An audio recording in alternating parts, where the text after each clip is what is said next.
In this lecture, I would like to talk about systems, particularly linear time invariant system. So, a system is a model for some physical system. For example, it could be a circuit, it could be a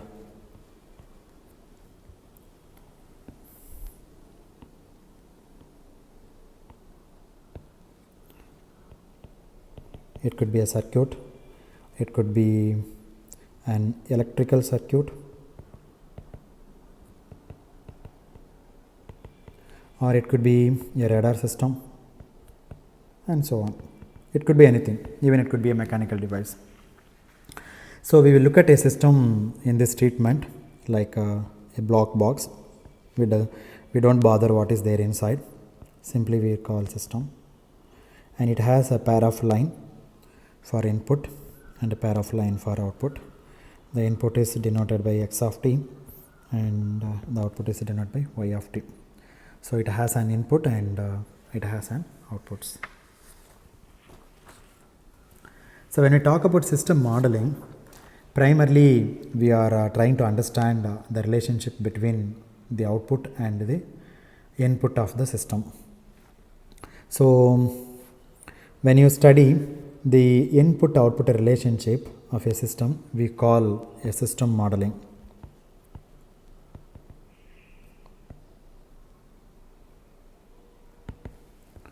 Okay, for system modeling point of view, this relationship are more important than anything else. So, you look at the system in fact as a block box.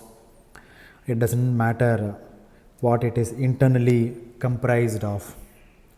It will be comprised of electrical device or electrical components like resistors, inductors and capacitance. It could be mechanical components like springs, dampeners, like whatever things you may have in your system, etc.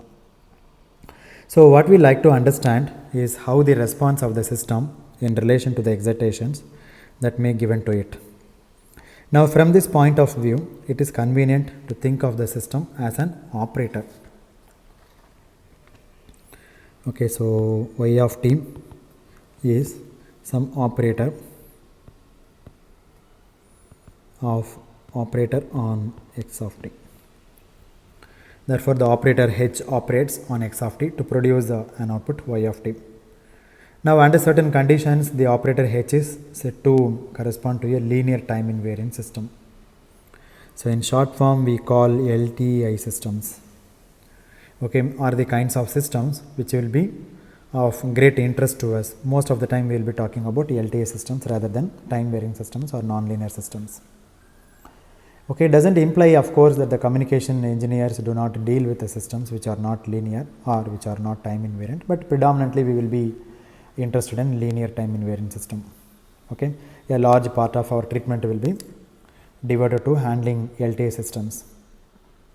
So, it is useful to review about LTI system and all about.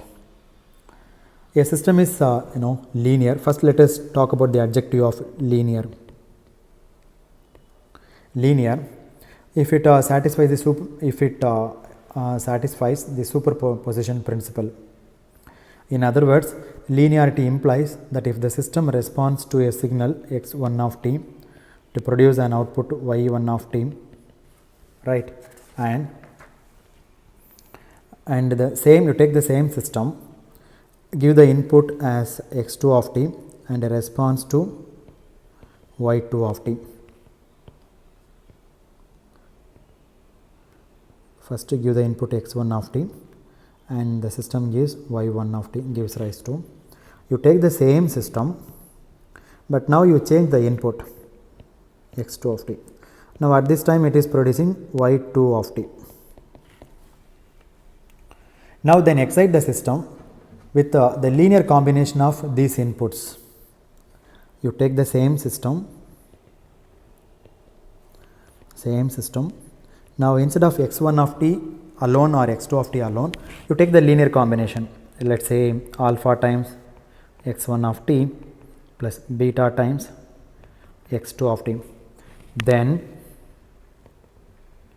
if the output is alpha times y1 of t plus beta times y2 of t, then the system is said to be linearity.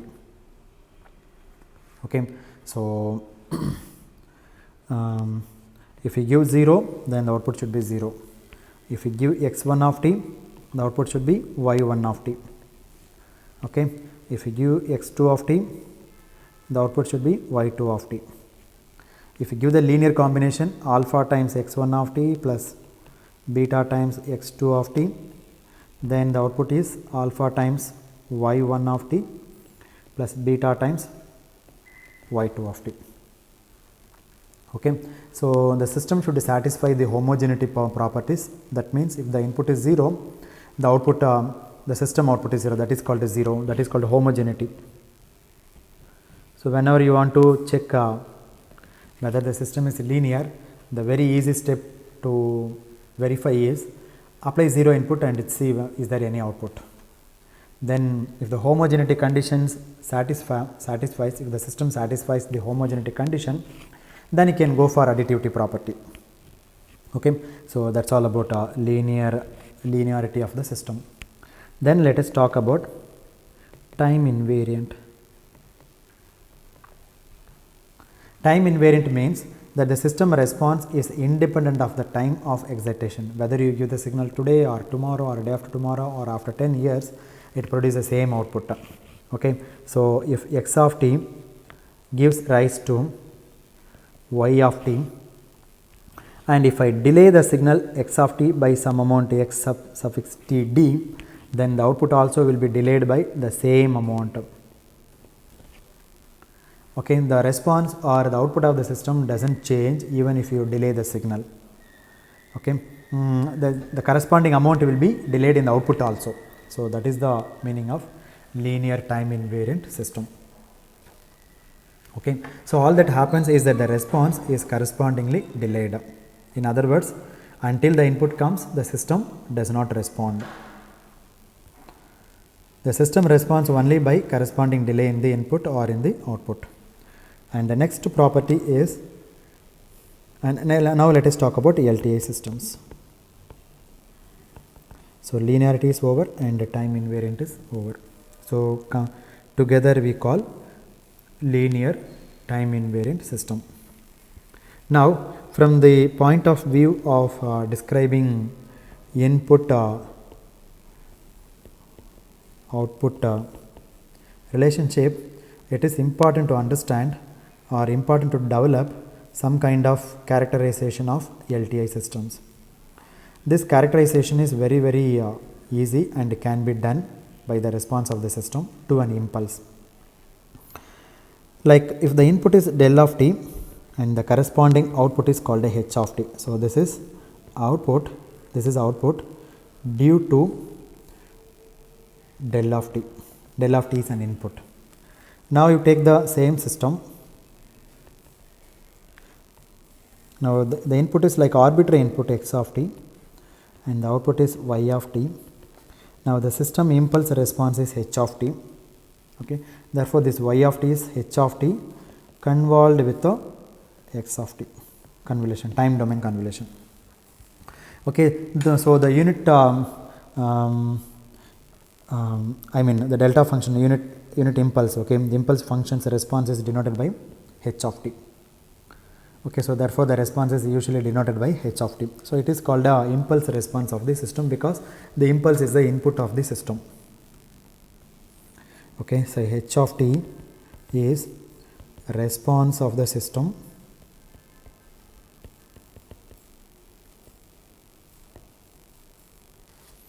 to del of t. The significance of the impulse response in the system is that in view of the linearity of the LTI system and in view of the fact that any signal x of t can be expressed as a superposition of suitably scaled and suitably time displaced impulse functions. Therefore, it is possible to express the output y of t of a signal in terms of a linear combination of the impulse responses.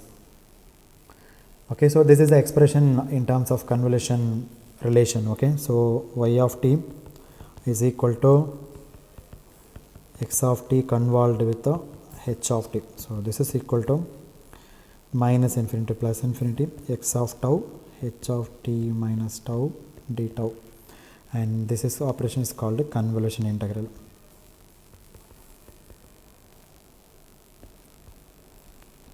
The output can be expressed through this superposition formula, okay, which is called a convolution integral.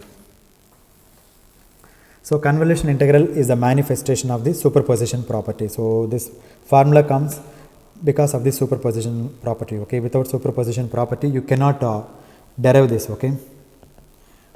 You cannot derive this, it's not possible. So this formula is derived from the superposition principle. So I am not going to derive this. Probably in the signals and system course you can look at this lecture.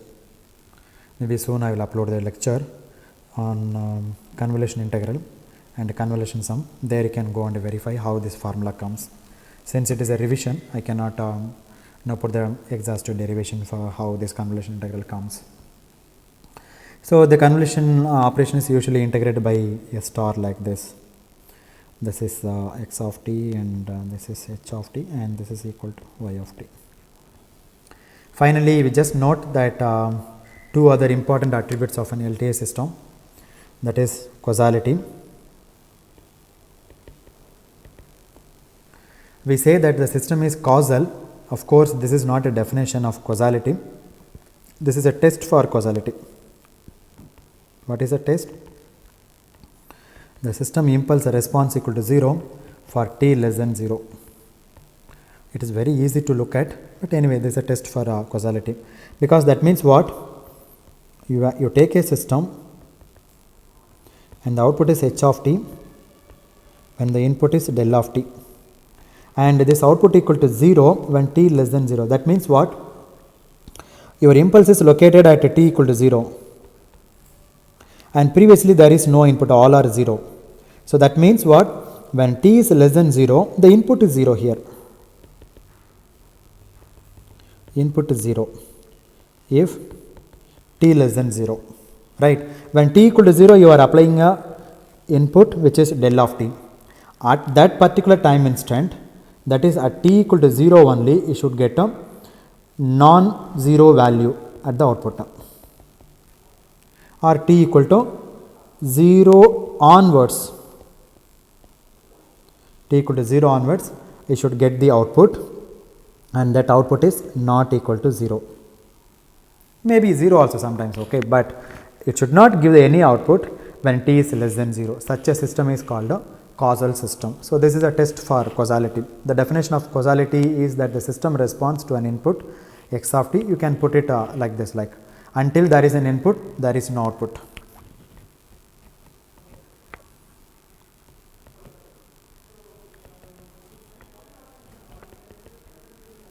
Until there is an input, there is no output.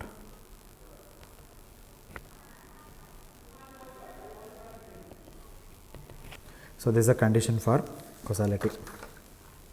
Since the impulse response h of t corresponds to an impulse del of t occurring at t equal to 0, there can be non-linear output of the system before time t equal to 0 also.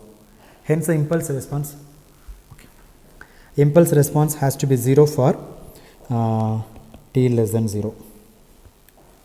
So the test for causality is h of t is equal to 0 if t less than 0. And the next property that I would like to discuss is stability. So this is another attribute of a system which we shall assume throughout our course, okay, and it is valid for a system that we study in our course. That is, stability refers to the bounded input and always produces a bounded output, okay. That is, if your input to the system is x of t and the output is y of t, if x of t is bounded, that means its magnitude is finite value, let us say certain value capital M. So for all values of t, the input is bounded. Then if you give such an input to a system, The system also should produce a bounded output for all values of time. So that magnitude should be less than certain value, let's say n.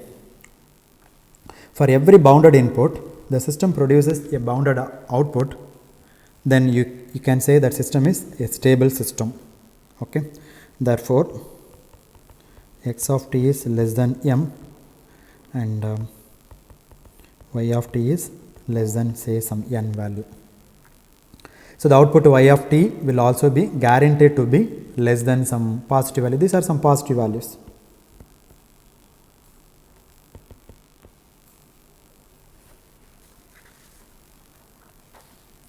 So this is the condition for stable system. So if this is so, for every input, the output satisfies this property. So you say that the system is stable. And a test for stability is that the integral of the modulus of the impulse response should be bounded. It should be less than infinities. See, of course, input is bounded and output also bounded. Doesn't mean that the system is stable. The impulse response also should be, absolutely integrable. Therefore, the test for stability is you take h of t, take magnitude of that and integrate from minus infinity to plus infinity, and it should be finite. So this is a test for stability. So I think with this I will finish the review for signals and systems. So next time we will consider a very important result for you, and I will introduce the concept of Hilbert transform, which we will find that it is extremely useful for studying signals of certain types, which we will encounter in communication engineering. So we will predominantly use this Hilbert transform, especially single sideband modulation and all. So we will talk about that in the next lecture. So at this point, let me stop. Thank you very much.